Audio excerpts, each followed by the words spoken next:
Hello and good morning to all of you and welcome to Shri Shri Krishna institute. स्वागत है आप सभी का हमारे इस यूट्यूब चैनल में। और आज हम लोग अपने टेस्ट सीरीज की एक नई सीरीज लेकर आपके बीच आए हैं और देखेंगे आज के इम्पॉर्टेंट कुछ क्वेश्चन। तो चलिए फटाफट शुरू कर देते हैं आज की इस सेशन को और आज के कुछ सवालों को देख लेते हैं। सबसे पहला क्वेश्चन आपके स्क्रीन पर ये रहा। क्वेश्चन कहता है you hereby are requested to ensure that any such link is immediately removed from your platform। आपको रिक्वेस्ट किया जाता है कि आप क्या करें, ये इंश्योर करें कि कोई भी इस तरह के लिंक जो है वो आपके प्लेटफॉर्म से तुरंत रिमूव कर दिए जाए, तुरंत दूर कर दिए जाए। क्या गड़बड़ है देखा जाए, बताया जाए।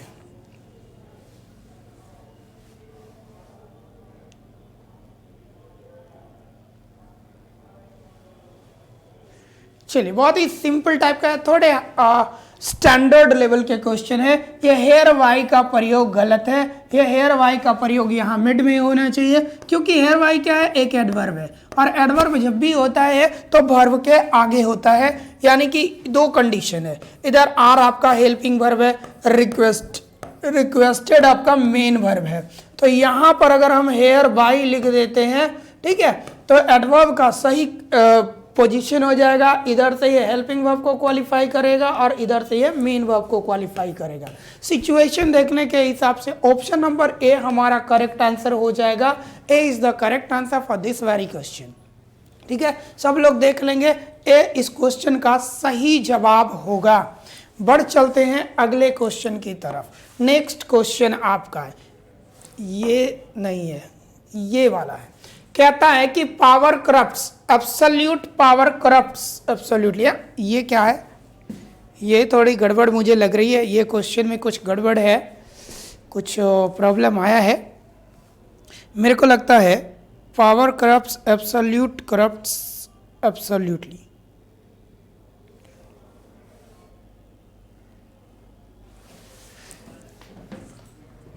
Absolute power corrupts absolutely. ठीक है, क्वेश्चन तो मिला जुला के यही है बाबू। मेरे को लगता है कुछ या तो ये क्वेश्चन गड़बड़ है, नहीं तो फिर सब सही है। तो अगर चूंकि हमारे पास जिस फॉर्मेट में आया उसके हिसाब से हम कहेंगे ये पूरा का पूरा सही है, नो एरर है, डी लगा दो। ऐसा इसमें समझने लायक कुछ है ही नहीं, क्योंकि क्वेश्चन ही समझ में नहीं आ रहा है तो फिर इसमें देखना क्या है। Kalpana is endowed many great quality. बहुत ही सुंदर सा सवाल है, अच्छा सा सवाल है। फ्रेजल वर्ड है ये, इंडो विथ। ये मैं प्रीपोजिशन में अक्सर करवाता हूं। ठीक है, गुण से भरा होना, मतलब कोई गुण होना किसी के अंदर। ठीक है, तो इंडो विथ दिया हुआ है ऑप्शन नंबर सी में। That's why C would be the correct answer for this very question. ठीक है, इंडो विथ लगा देंगे, सब सही हो जाएगा। नेक्स्ट बढ़ते, कहता है कशिश is a very unhappy person, she about almost everything. कहता है कशिश जो है वो बहुत ही असंतुष्ट है। ठीक है, और वो क्या करती है, लगभग हर चीजों में नाराजगी प्रकट करती है, हर चीज में उसको ना गुस्सा आता है। तो ये ग्रम्बल अबाउट होता है। ग्रम्बल अबाउट का मतलब होता है नाराजगी प्रकट करना। बाकी इंजॉय में अबाउट नहीं लगता, लाइक में अबाउट नहीं लगता, लव में अबाउट नहीं लगता। ये सब में अबाउट प्रीपोजिशन का प्रयोग नहीं होता। एक लौता वर्ड है जो अबाउट प्रीपोजिशन का प्रयोग करता है। दैट्स व्हाई 4 नंबर क्वेश्चन का option A would be correct. Grumble about, नाराजगी प्रकट करना। अगले क्वेश्चन की तरफ आते। इवेंचुअल हमको देखना क्या है, similar in meaning. It means we are talking about synonyms. ठीक है, आपने सिनोनिम्स देखना है। इवेंचुअल का मतलब होता है आखिर में, आखिर में। तो बताइए क्या होगा, कौन कौन से ऑप्शंस होंगे। एक एक करके सबके ऑप्शन देख लेंगे, उसके बाद बात करेंगे।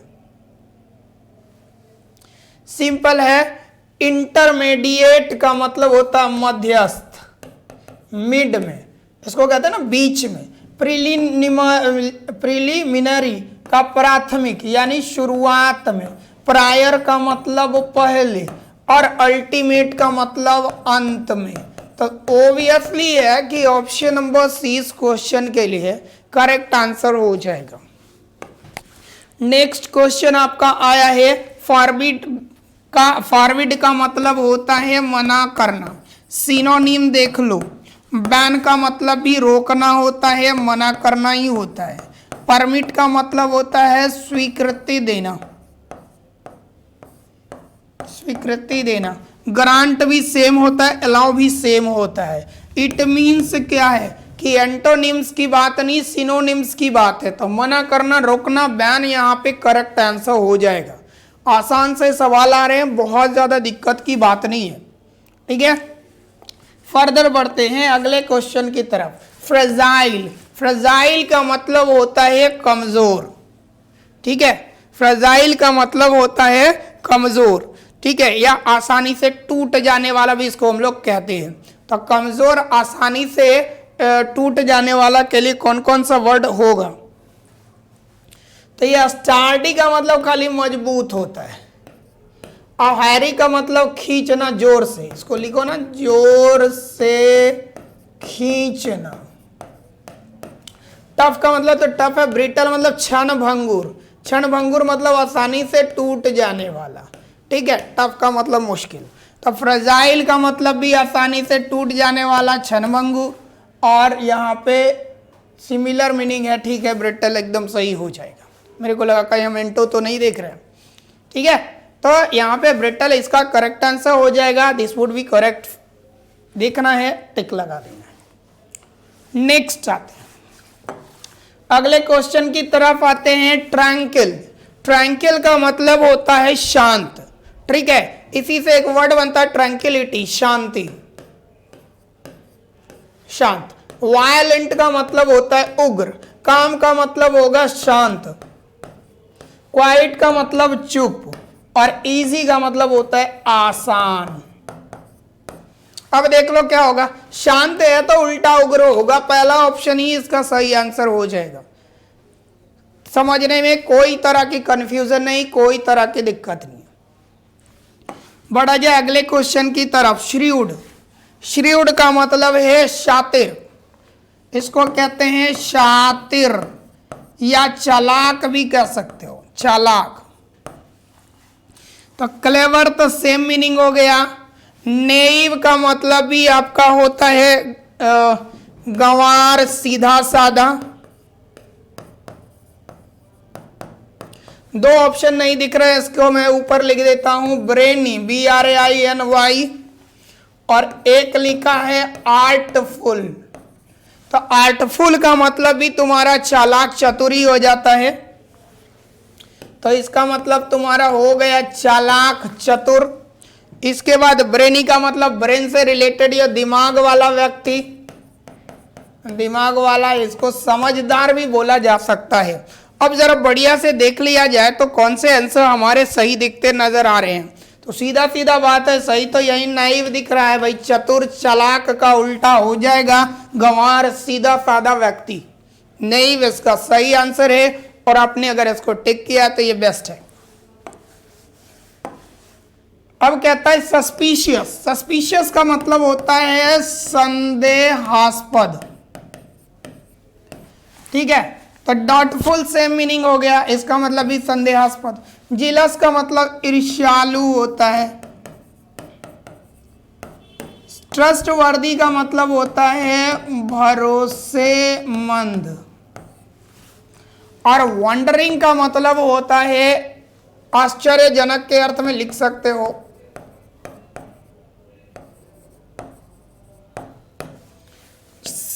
सॉरी, सी कह रहे हैं। एंटोनिम पूछ रहा है तो भाई ऑप्शन डी की तरफ बढ़ेंगे। ट्रस्टवर्दी, विश्वसनीय, आपका सही आंसर हो जाएगा। नेक्स्ट बढ़ते हैं।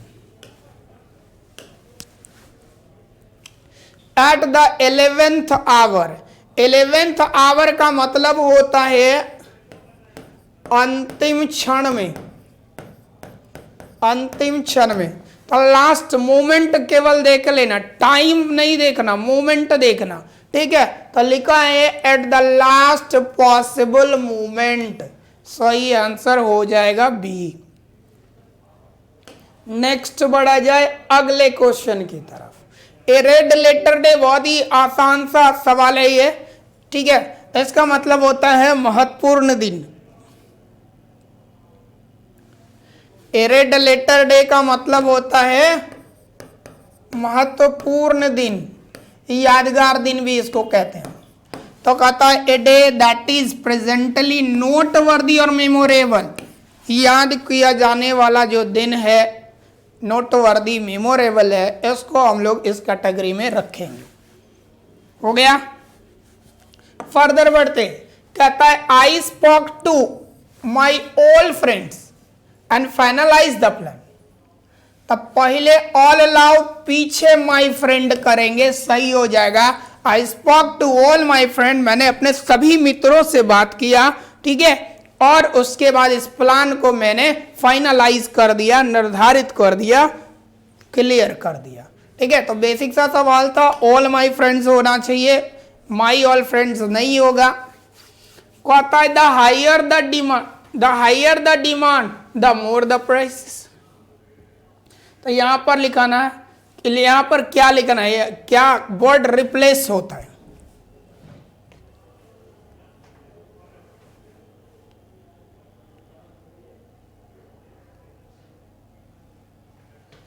ऐसे तो कहते हैं the higher the price and the higher the demands, ठीक है, पर ऐसा दिया नहीं है। तो नहीं दिया है तो कंपैरेटिव को ही बदल देंगे ना, तो कंपैरेटिव को ही बदल देंगे। तो ये इसमें एक कॉन्सेप्ट मैंने पढ़ाया था कि दो उत्तरोत्तर वृद्धि या उत्तरोत्तर ह्रास, यानी लगातार वृद्धि और लगातार कमी की बात करनी हो तो दो कंपैरेटिव आते हैं और दोनों कंपैरेटिव के पहले द का प्रयोग होता है।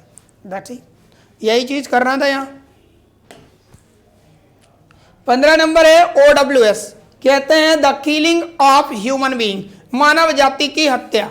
अब एक एक करके सबको समझ लेंगे, क्लियरली समझ में आ जाएगा। तो पूरी मानव जाति की हत्या, तो इसको कहते हैं होमिसाइड, मानव हत्या। पैट्रिसाइड का मतलब हो गया पितृ हत्या। इन्फेंट्रीसाइड हो गया शिशु हत्या। सुसाइड का मतलब आत्महत्या। देख लेना आंसर ए, कहीं से कोई कंफ्यूजन नहीं, सीधा सा आंसर। कहता है something which is out of use, वैसी चीज जो क्या है, इस्तेमाल से परे हो गया, तो इसको हम लोग कहते हैं ऑब्सोलीट, ठीक है। इसको कहते हैं प्राचीन, इस्तेमाल में जो नहीं है, अब खत्म हो गया, ठीक है। कैटेस्ट्रॉफी का मतलब होता है आपदा। कॉमन का मतलब सामान्य। डिजास्टर का मतलब भी आपका आपदा, विपत्ति, यही होता है। तो answer number B would be correct for 16 number question. 16 number प्रश्न के ऑप्शन बी सही जवाब आ जाएंगे। 17 पे आते हैं, हाइट का स्पेलिंग देखते हैं, ठीक है, और चेक करते हैं कि हाइट की कौन सी स्पेलिंग सही है। तो हाइट का स्पेलिंग होता है HEIGHT। तो HEIGHT गलती से इसमें भी दिया हुआ है, इसमें भी दिया हुआ है, ठीक है। तो ए नंबर में भी दिया, सी नंबर में दिया है। थोड़े टाइपिंग वाले में थोड़ी गड़बड़ी हो गई है, कोई एक ही सही होना चाहिए, और अगर ऐसा आपको ऑप्शन में मिलता था जो पहले आया है वही सही है, इट मीन्स ऑप्शन है। गाइडेंस, गाइडेंस की स्पेलिंग देखनी है, ठीक है, कि गाइडेंस का करेक्ट स्पेलिंग क्या होगा। तो स्पेलिंग होता है GUIDANCE, और ये दिया है कहाँ, GUIDANCE यहां दिया हुआ है। इट मीन्स डी जो है ये आपका सही आंसर है। गाइडेंस का मतलब होता है मार्गदर्शन, मार्गदर्शन, ठीक है। हाइट का तो ऊंचाई हो जाएगा, इसमें बताने की जरूरत नहीं है। फर्दर आते हैं, ये management is a set of, तो भाई ऑफ लगा है, ऑफ के बाद कोई नाउन आएगा और कंडीशन बनेगा कि नाउन प्लूरल होगा। तो जो ऐसा ही नाउन प्लूरल होगा तो set of processes that can keep a complicated technology या सिस्टम ऑफ पीपल एंड जो भी है, तो इट मीन्स क्या, सबसे पहले शुरुआत हमारा आर से होना चाहिए। तो जैसे ही शुरुआत हमारा आर से हुआ, हमारे पास सिर्फ एक विकल्प अलग होता है जो ऑप्शन नंबर ए है, उसके अलावे सारे ऑप्शन हमारे एलिमिनेट हो गए। ये अलग हो गया, ये खत्म हो गया, ये खत्म हो गया। तो जब मेहनत करना ही नहीं है तो ज्यादा टेंशन क्यों ले, ऑप्शन ए लगाओ।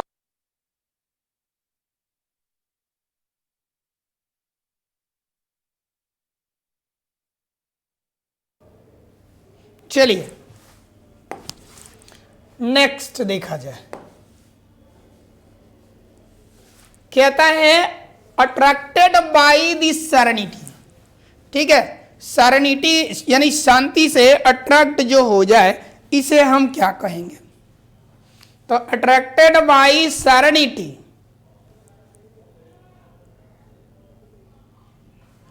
अब जोड़ो सिर्फ, अगर कनेक्ट करें तो चलो इससे नहीं समझ में आ रहा है। And I lately went one of आया, आने वाला नाउन प्लूरल चाहिए हमको, आने वाला नाउन प्लूरल चाहिए। तब प्लूरल तई भी ऑफ रहेगा, तई इसके बाद तई आएगा नहीं भाई तो हटा दो। तो आर के बाद तुम्हारा पी आएगा। Public walks near the city of the evening a friend. अब देखो, तो attracted by the serenity of the evening a friend and I lately went to one of the public walks near the city, यानी कि पहले ला रहे हैं Q को, उसके बाद ला रहे हैं आर को, and then after P Q R P, और ये क्रम आपको दिया है ऑप्शन नंबर डी में। दैट्स वाई इस क्वेश्चन का आंसर डी सही है, क्यू आर पी सही जवाब है। तो ये तो बेसिक थे हमारे। आज के सेशन को हम यही एंड करेंगे, मिलेंगे अगले सेशन में कुछ नए सवालों के साथ। तब तक के लिए दीजिए इजाजत। जय हिंद, good bye and thank you.